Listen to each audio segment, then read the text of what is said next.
Novated lease quotes can be confusing if you're not familiar with them. There are plenty of figures listed, and it's hard to know what to focus on. In this video, I'll break down a novated lease quote to explain what the different components mean and how you can compare novated lease quotes to ensure you're getting the best deal. With a novated lease, your savings come from income tax that would typically be paid to the ATO by your employer on your behalf.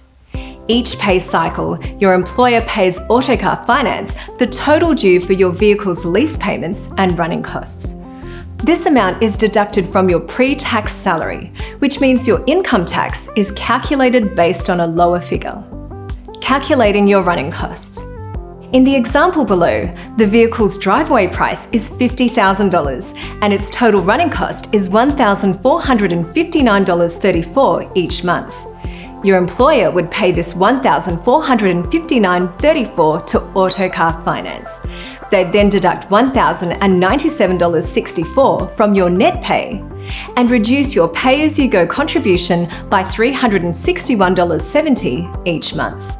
When it comes to your lease repayments, the base price of your vehicle and residual value are important to note. The base price is the amount your vehicle costs, less government charges like registration and stamp duty. The residual value is set by the ATO and should be similar to the market value of your vehicle at the end of your novated lease. People are often a bit confused about the residual value, so let me go into a bit of detail about this. Understanding your residual value. As I mentioned, your residual value is set by the ATO. Often our clients are confused that they've paid $1,097.64 per month for 3 years, close to $40,000 in total, then have a residual value of more than $20,000 on a $50,000 car. A couple of things to understand.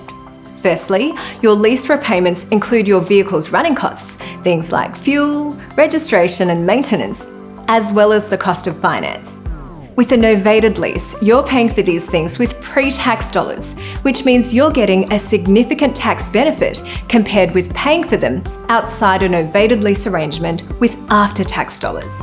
Secondly, if you owned your vehicle outright at the end of the lease period, the ATO would have been salary packaging too much of your income. Any money you received from the sale of your car at lease end would effectively be tax-free. Once your lease has ended, you can choose to sell your car, pay out the residual value, and own the vehicle outright, or refinance the residual value and continue to salary package the vehicle. Novated leasing is an ATO-approved way to reduce the amount of income tax you pay. While you receive less take-home pay for the duration of your novated lease, the ATO is effectively contributing to the running costs of your vehicle over this period. Calculating the impact of your take-home pay. You might be wondering how we arrive at the weekly, fortnightly, and monthly totals for your novated lease. We'll work with you to estimate your car's annual maintenance costs, add them to your yearly lease payments, and divide this annual total by the number of weeks in your pay cycle. What about fringe benefits tax, FBT? Your novated lease attracts fringe benefits tax, but you won't receive an FBT bill because we calculate and offset your FBT liability by deducting a portion of your post-tax income. In short, we take care of everything FBT related for you. At Autocar Finance, we make novated leasing hassle-free. More than 68% of our business is via referred or returning customers, and we're proud to maintain a 5-star Google rating. Please get in touch if you'd like us to prepare a novated lease quote for your next car.